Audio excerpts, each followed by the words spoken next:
precentral, porque es el área motora primaria. Si este es el surco central y este es el giro precentral, ¿cómo se llamará este giro que está detrás del central? Postcentral, área sensitiva primaria. ¿Cómo encontrar esto en la imagen? Uno es que el giro postcentral tiene esta forma bífida. Otra que les mostré que es el signo de la N, y es que yo me voy siguiendo hasta atrás ese giro frontal superior y me pego con el giro precentral, que además tiene la omega que ya vimos. Y además que el surco central, como su nombre también lo indica, es central y es el que más llega hasta el centro, o sea, él llega mucho hasta la línea media. Miren que es el que más llega, entonces lo que esté adelante de él, precentral, y lo que esté detrás de él, postcentral, ¿sí? Si tuviéramos la división en los 5 lóbulos, todo lo que esté adelante del precentral hace parte del lóbulo frontal, y todo lo que esté atrás del central hace parte del lóbulo parietal. Y en otras formas de encontrarlo tanto en el sagital y en el axial, es este surco muy importante que está ahí, que se llama el surco marginal. Tiene forma de mostachito, de brackets, que dicen algunos, y ese surco también me ayuda a encontrar el giro pre-hipocentral y el surco central. Miren que ese surco central casi que se pega con él, y también todo lo que esté delante de él pues nos sirve para sospechar que sea frontal, y lo que esté detrás del surco marginal que sea parietal. Y en la imagen sagital lo podemos identificar en forma de U como el giro subcentral, o sea que esto sería el surco central, y además el giro frontal superior tiene la forma de T invertida. Esto porque es importante, depende de cómo uno coja el cerebro, o depende de cómo lo angulemos, hagamos las imágenes o lo estudien. A veces uno ve unas cosas más adelante o más atrás y uno siempre piensa que porque está atrás ya es parietal, y no siempre es así, aquí nos lo están demostrando. Entonces vamos a intentar encontrar el surco precentral, o el surco central y el giro precentral. Entonces, me voy en el lado bueno, porque eso está claro, ¿sí? Me voy por todo el giro frontal superior hasta que me pego con este giro, que además tiene la omega de la mano. ¿Este giro quién es? Precentral. Está adelante del surco central, que miremos que es el que más hacia el centro llega. Entonces, esta lesión está localizada en el giro precentral del lado derecho, ¿sí? Y de localización, digamos, más mediana.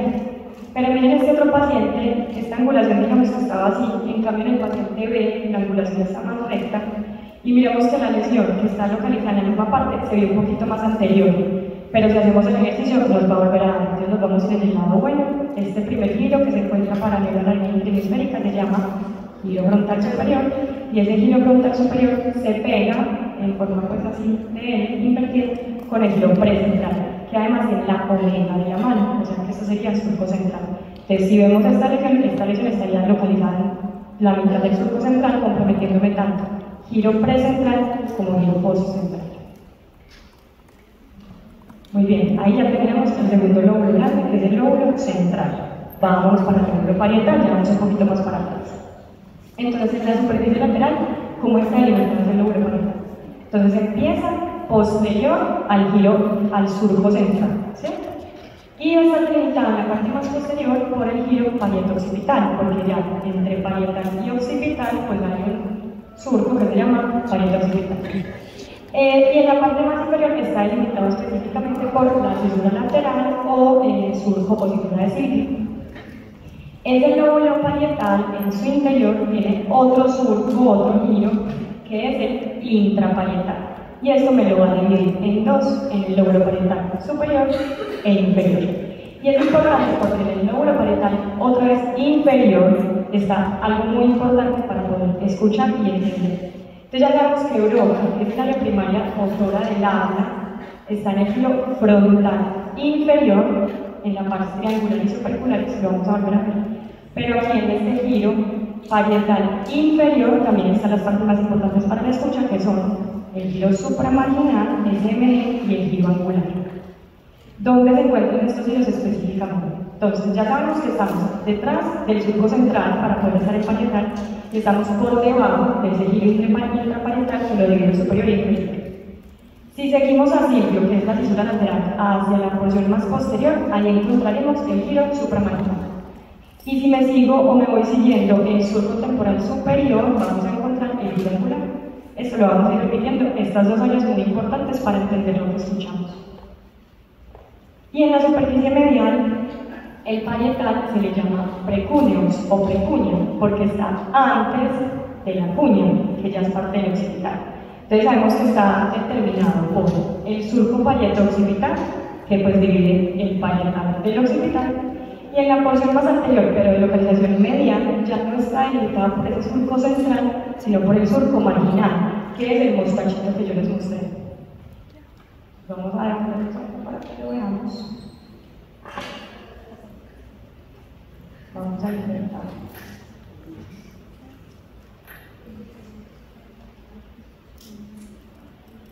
Muy bien. Entonces, este mostachito, ¿quién es?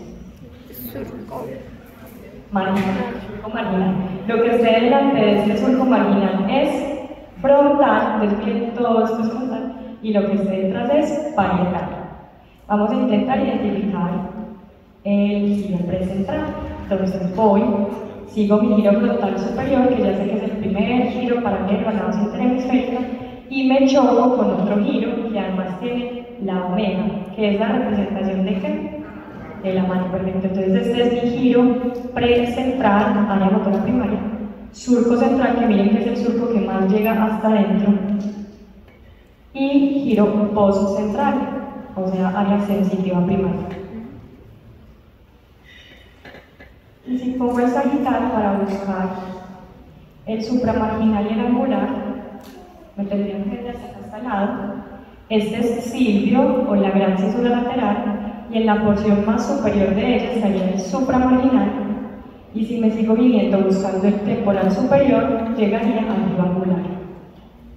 Entonces ahí ya vimos el parietal.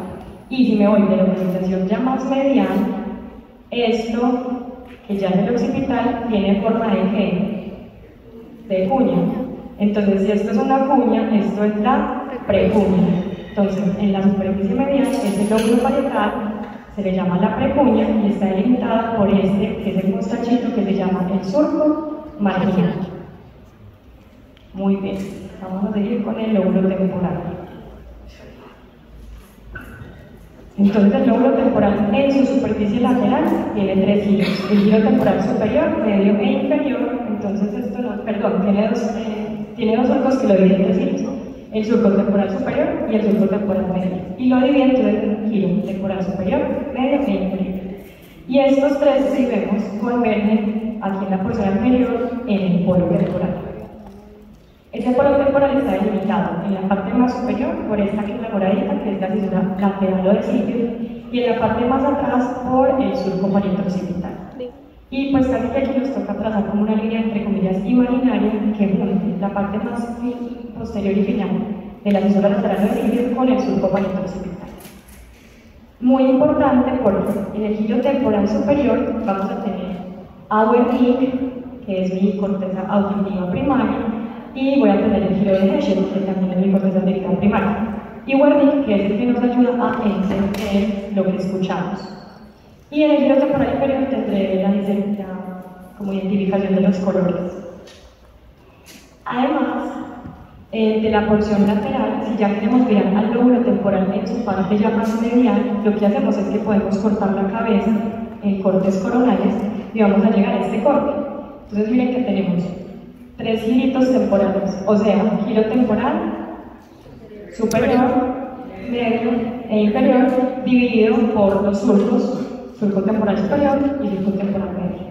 Pero en la localización más medial vamos a tener otros dos giros muy importantes. Este primero, que se llama giro fusiforme, porque tiene una formita como de buzo cuando lo vemos desde arriba, pero también se llama el occipito temporal. Va hasta el occipital y viene el temporal, se llama occipito temporal.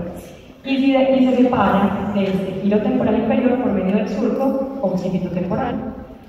Luego tenemos este que se llama el surco colateral y esta estructura importante en morado que es el giro para-hipocampal, o sea, está al ladito del hipocampo.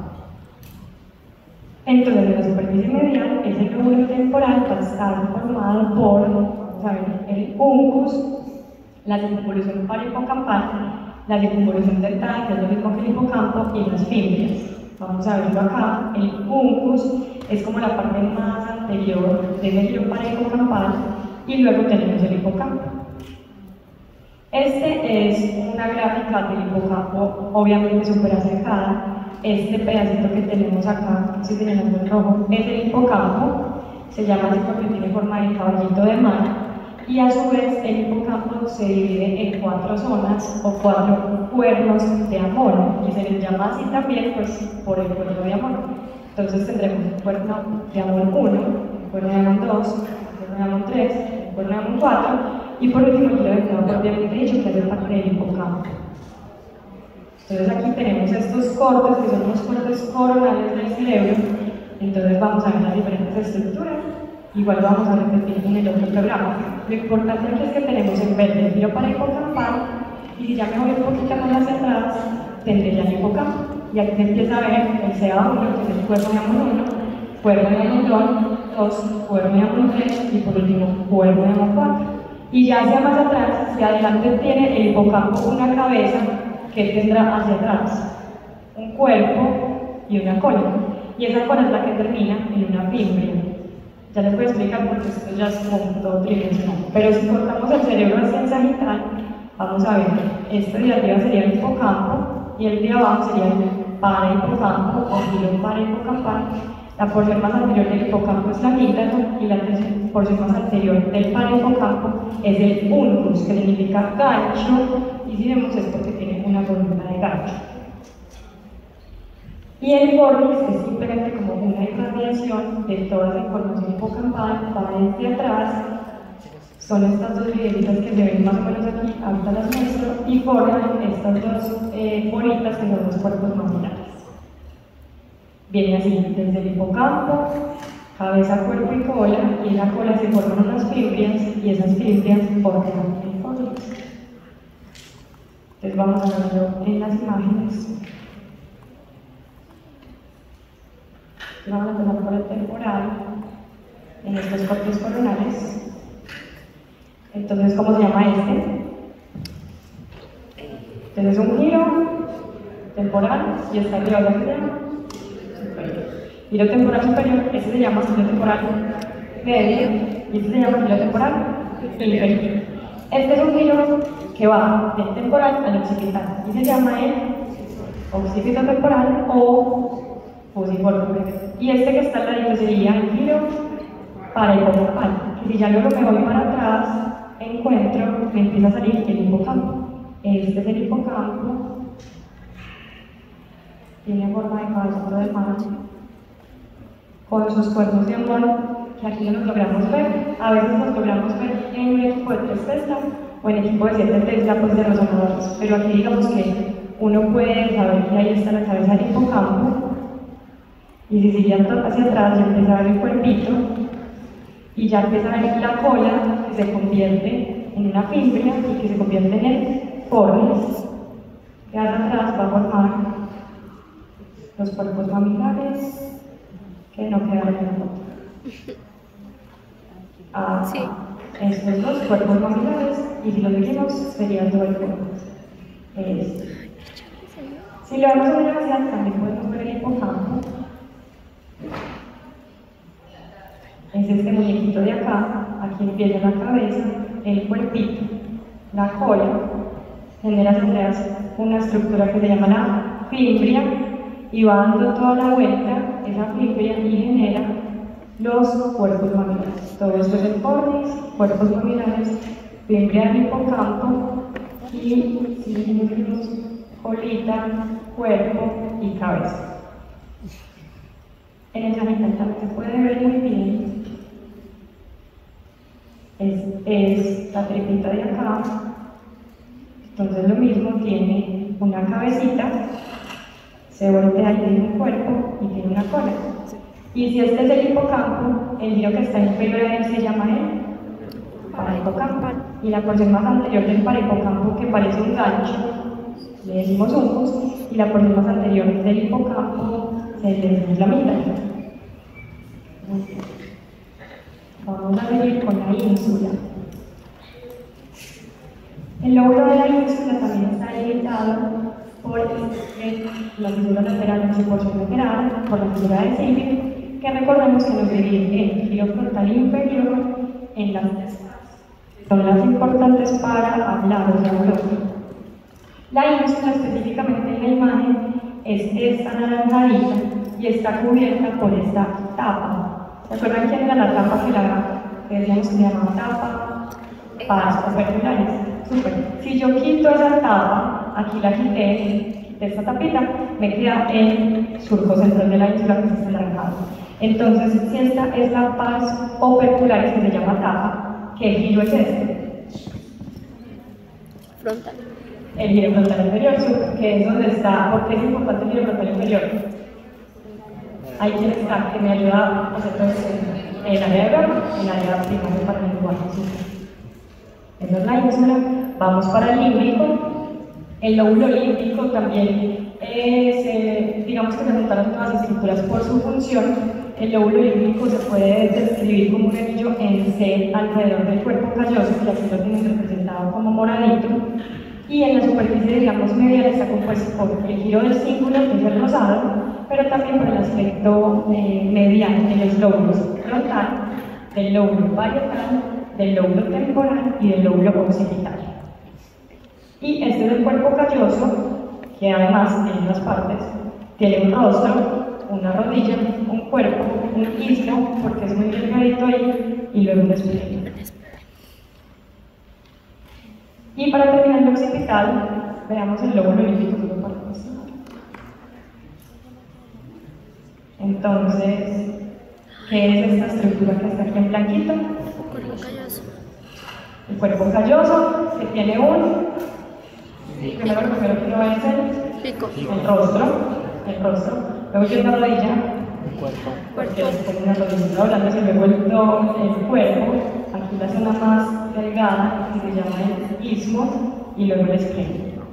Y adyacente a ese cuerpo calloso está este giro, que es muy importante, que es el giro del cíngulo.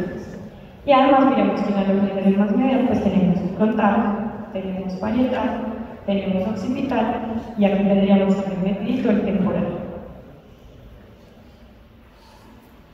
Y ya este último lóbulo es el lóbulo occipital. Entonces, en la superficie lateral del lóbulo occipital, para separarlo del parietal, pues se separa por el surco parieto-occipital, y para separarlo del temporal, pues hay que generar como una línea imaginaria entre la punta del surco parieto-occipital y algo que se llama el notch o la escotadura preoccipital. Y en la porción, pues digamos, anterior, tendríamos que separarlo así del temporal y del parietal. Entonces ya sabemos, surco parieto-occipital y abajito la escotadura preoccipital. En la superficie lateral, y bueno, también medial, tiene este surco que es muy importante, que es el calcarino. ¿Por qué es importante el calcarino? Porque se divide el occipital en dos grandes, la cuña y el giro lingual o lingular. Y alrededor de ese surco calcarino es que tenemos la corteza visual primaria. O sea, en este reborde es donde logramos entender lo que estamos viendo. Entonces, este es el surco parieto-occipital, que me divide el parietal del occipital.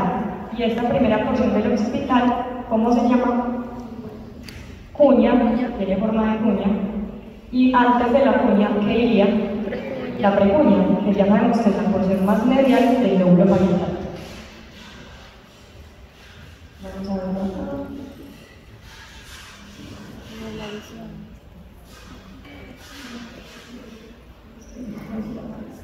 Entonces, este grandote, ¿cómo se llama este surco?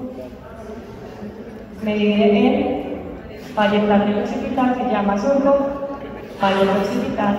Antes del surco parieto-occipital está la precuña, y esta cosita aquí que tiene forma de cuña se llama la cuña.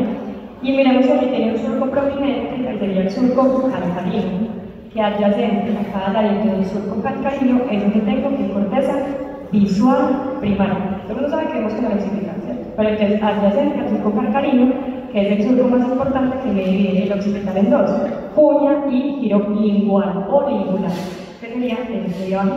Y ya de aquí para abajo, pues cerebelo. En el axial es un poquito más difícil de ver.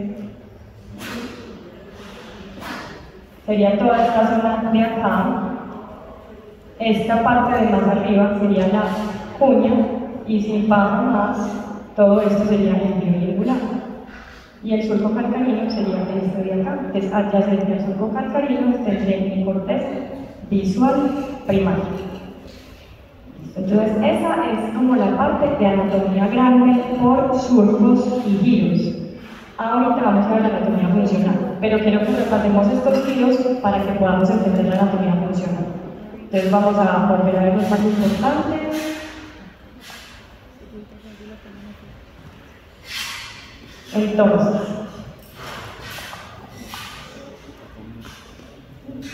¿qué es esto?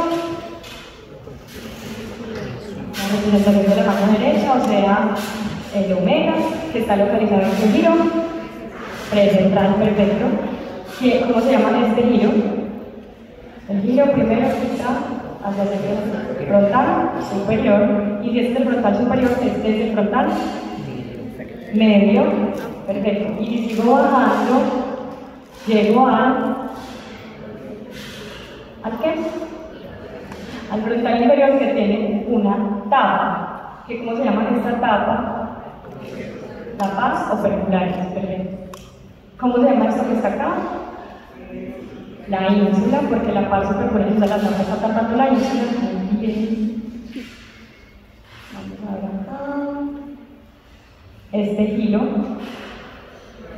temporal superior, entonces ya vamos a temporal inferior. Este surco que va para el occipital se llama temporal occipital uniforme, y este para hipocampo por debajo del hipocampo. Muy bien. Y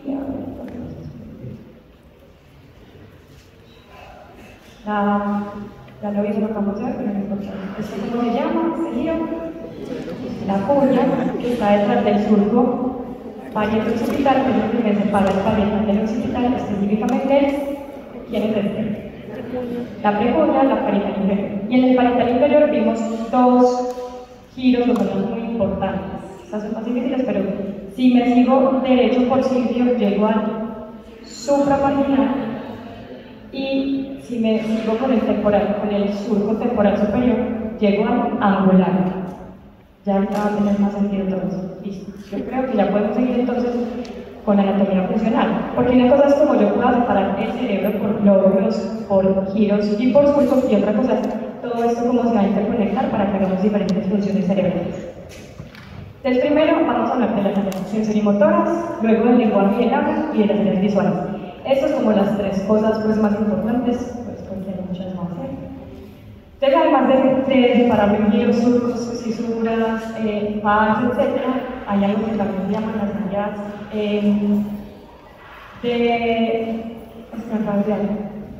Brodmann. Las áreas de Brodmann son áreas que este señor Brodmann dijo: aquí yo escucho, aquí yo hablo, aquí yo veo, etc., y las acabamos de ver. Esto sigue vigente en la actualidad, pero ya se sabe que hay un montón de interconexiones entre estas áreas de Brodmann. No me las sé de memoria, no las uso en mi clase, pero es importante conocerlas. Por ejemplo, el área de Broca, que ya lo vimos, que está localizada en el giro frontal inferior, específicamente en la parte triangular y opercular, es el área de Brodmann número 44-45. El área motora primaria es el área 4, y el área sensitiva primaria es el área 1, 2, 3. Además, esas áreas específicas de Wernicke, que son las que les digo importantes porque está ahí adyacente al giro supramarginal y angular, son las áreas 39 y 40. La corteza auditiva primaria, que ahora vamos a ver, es el área 22, y la visual, que lo vimos adyacente al surco calcarino, que sería occipital, es el área de Brodmann 17. Yo creo que estas áreas probablemente ustedes no las sepan o se las van a aprender, pero ya vimos más o menos correlación con la anatomía. Vamos a empezar con el área sensorimotora, que ya medio la tienen ya porque ya nos aprendimos el surco central, precentral, poscentral, etc. Pero entonces vamos a hacer, en el ya lo hicimos, vamos a ver. Entonces, si yo tengo un corte axial y aquí tengo los cortes sagittales, en el corte axial el primer giro que me encuentro paralelo a la os interhemisférica es el giro frontal superior, que se pega con el giro precentral que tiene la omega o la mano. Entonces todo esto es giro precentral, surco central, giro postcentral. Y este, no sé si se acuerdan de acá, está marcando el surco marginal, que es el mostachito. Casi que todo esto que esté adelante del surco marginal hace parte del lóbulo frontal. Y lo que esté detrás del surco marginal hace parte del lóbulo parietal. Otra forma de identificación en el sagital, no sé si se acuerdan del hilo del cíngulo, que es el que está adyacente al cuerpo calloso. Si yo sigo este surco, que es el surco del cíngulo, él se va a pegar con el mostachito. Entonces, en el sagital es muy fácil verlo, que va a ser frontal y que va a ser parietal. Listo, entonces cuando se altera la anatomía, incluso en estos momentos es posible identificar estos puntos de referencia y nosotros podemos ubicar adecuadamente la lesión. Y como les contaba ahorita, podríamos decir, esta persona no puede mover el pie izquierdo, no puede mover la mano izquierda, tenemos la parálisis facial central del lado atrás, etc.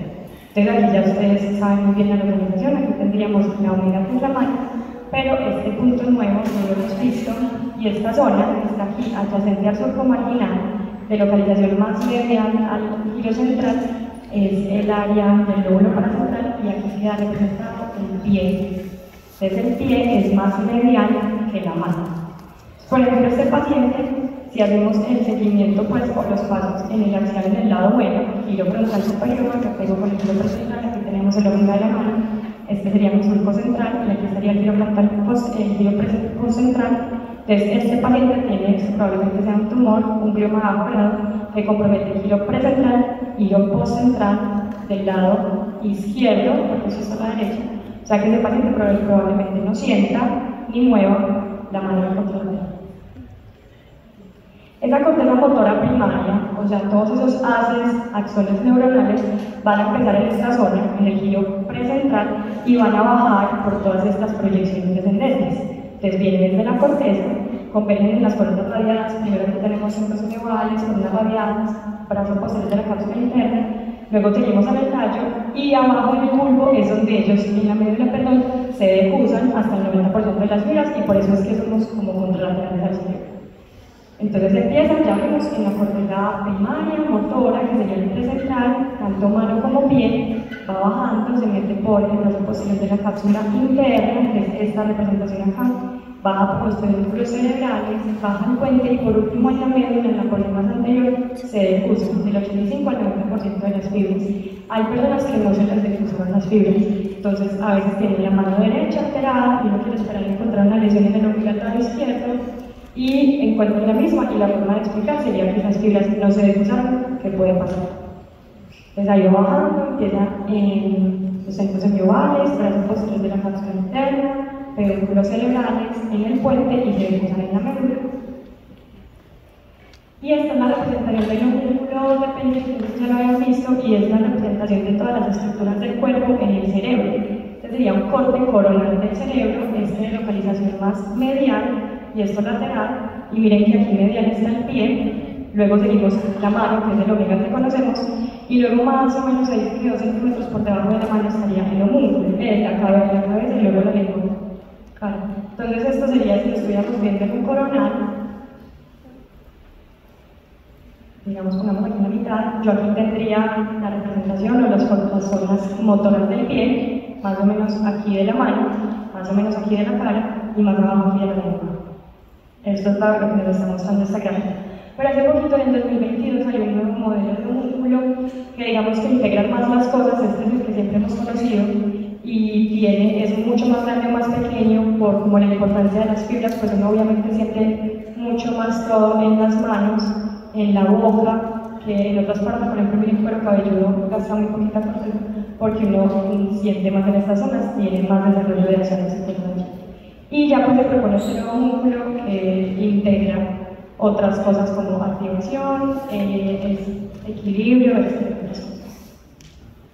Entonces, bueno, creo que esto ya lo hemos repetido varias veces. Este paciente con una lesión en el giro precentral del lado derecho, probablemente con la afectación de la mano contralateral. Y este, que tiene una localización más medial, adyacente a este surco, que es el surco marginal, o sea que este paciente tiene alteración de qué? Bien. ¿De qué lado? Izquierdo. Porque la lesión está en el lado derecho, tiene malo el pie, y aquí nos está mostrando. Aquí está el motor de la mano y aquí está el motor del pie.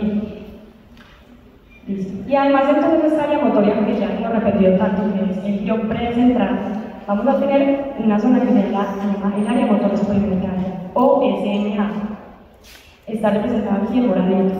Esa SMA es una área que no tiene los límites cercanos, va a incluir el giro paracentral, el lóbulo paracentral, anterior al giro frontal y la parte posterior del giro frontal superior, que también ya lo conocemos muy bien. Este es el giro frontal superior y aquí estaría el lóbulo paracentral. Esta área, la estimulación, la alteración de esta área nos puede generar detención del movimiento o del agua. Entonces no solamente pues, se le meterá la mano, sino que se meterá pues, el omega, sino cualquier parte del tracto corticoespinal, pero también incluyendo esta área motora suplementaria que se llama MSA. Puede haber algo que se llama un síndrome de área motora suplementaria cuando el paciente tiene solo una lesión allí y el paciente va a tener una debilidad del contralateral, pero también va a tener mutismo, porque ya vimos que también se encarga del área. Y entonces aquí lo tenemos en el corteza que hemos estado viendo, ya sabemos, surco marginal y adyacente a él está el pie. Si nos vamos más anterior al pie, está el área motora suplementaria y anterior a este está el área motora suplementaria, o sea, pre-SMA, que es el que más se ha visto que está encargado del lenguaje, mientras que el SMA está más encargado también de lo motor. Este es el tipo entonces de resonancia que hacemos, esto se llama resonancia funcional. A grandes rasgos, la resonancia funcional mide el volumen de oxígeno. Si yo tengo una zona cerebral que está más activa que otra, pues necesitará más oxígeno para estar activa. Entonces yo logro medir esos niveles de oxígeno y los puedo representar en colores. Las áreas que están más rojas son las áreas que tienen mayor actividad en este momento. Al paciente se le está pidiendo que mueva la mano y estamos viendo una activación en el omega, que ya conocemos muy bien, pero vemos que también tiene activación en el área motora suplementaria, que ya sabemos que es de localización más medial, anterior al surco marginal y posterior en la parte más profunda y posterior del surco frontal superior, y que también tiene algo de compromiso del área premotora o pre-SMA. Y respecto a la sensitiva, ya sabemos que entonces esta está localizada en el giro post-central.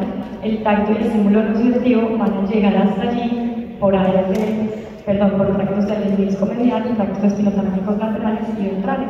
Y ya también sabemos localizarla inmediatamente posterior al surco central. Ahí terminaríamos la parte motora, vamos a ver un poquito del lenguaje y oral. Para entender esto, pues podemos hacer el ejercicio de cómo son los pasos a pasos del lenguaje en general. Entonces yo primero escucho, una vez escucho entiendo lo que me dijeron y cuando entiendo lo que me dijeron hablo. Pues vamos a hacerlo así para entender las áreas cerebrales que están comprometidas o pues que hacen parte de él. Entonces primero la corteza auditiva primaria se encuentra aquí en este girito que no lo habíamos visto, que es el giro de Heschel.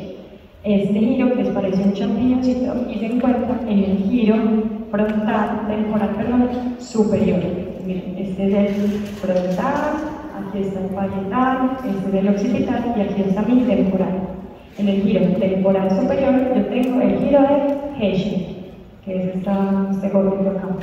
Aquí representado en coronal en axial, aquí estaría el giro de Heschel. Miren el giro temporal superior, que ya lo sabemos identificar, ahí está Heschel.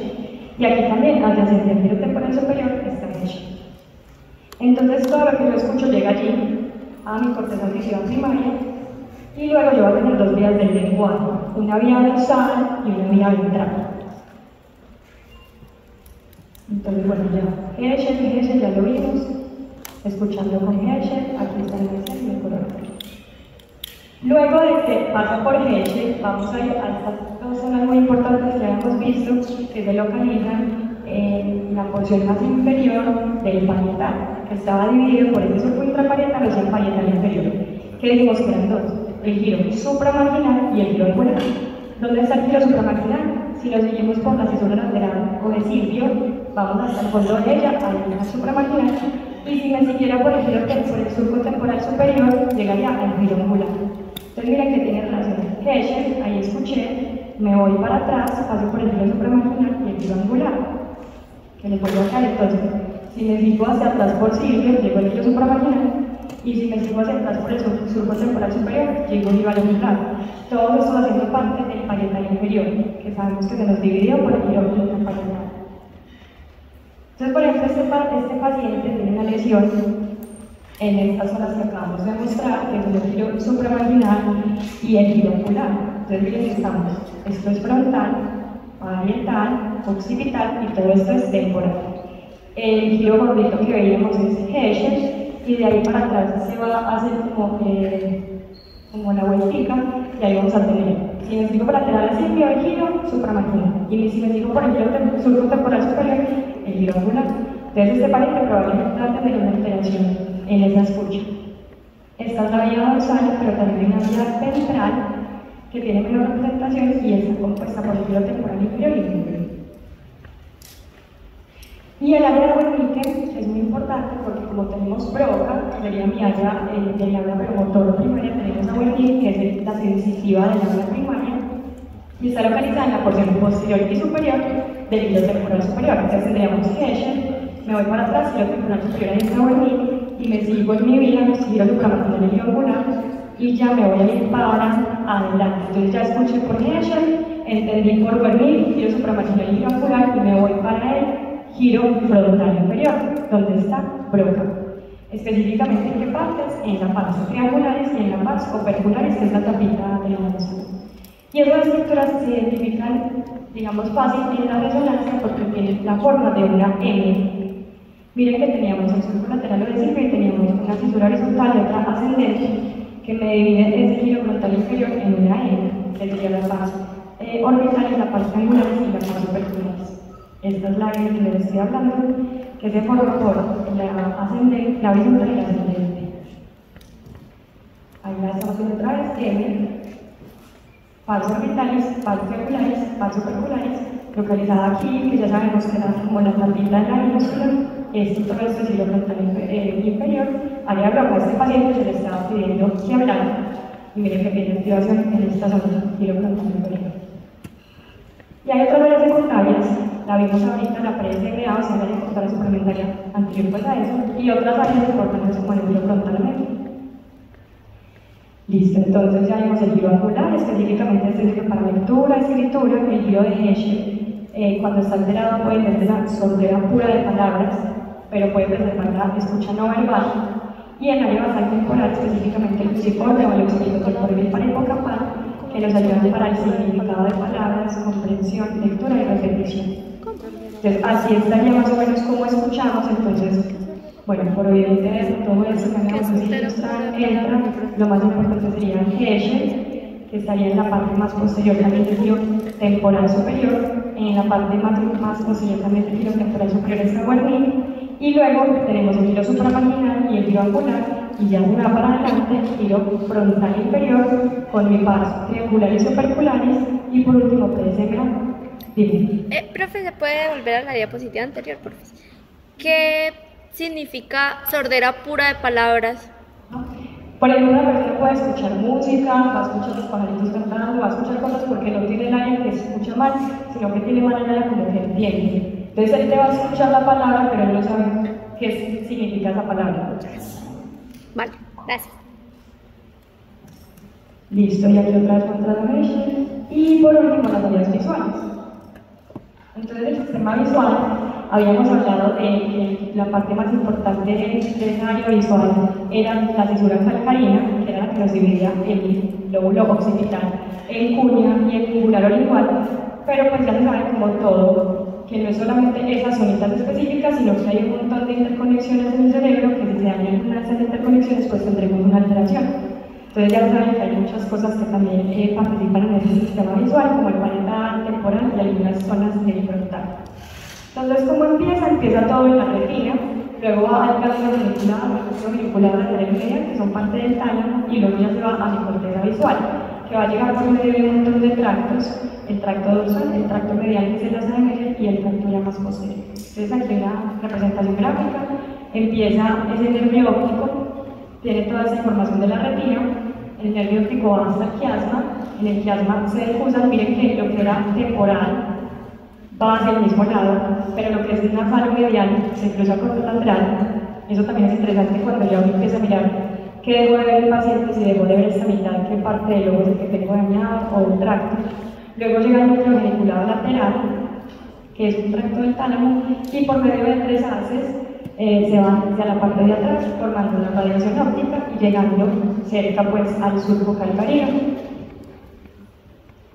Y todas estas también, además de esta zona granita que les acabo de mostrar, tienen un montón de interconexiones con todos estos. El ganglio vinculado, por ejemplo, medial, es capaz de conectarme con este que sería el giro frontal inferior. Entonces, claro, pues yo también vi, pero puedo responder motormente hablando a lo que estoy viendo, o sea, todo se tiene que interconectar. Y yo también el nervio coclear, que sería más el de la escucha, para también tiene que ver parte de nuestra vía auditiva.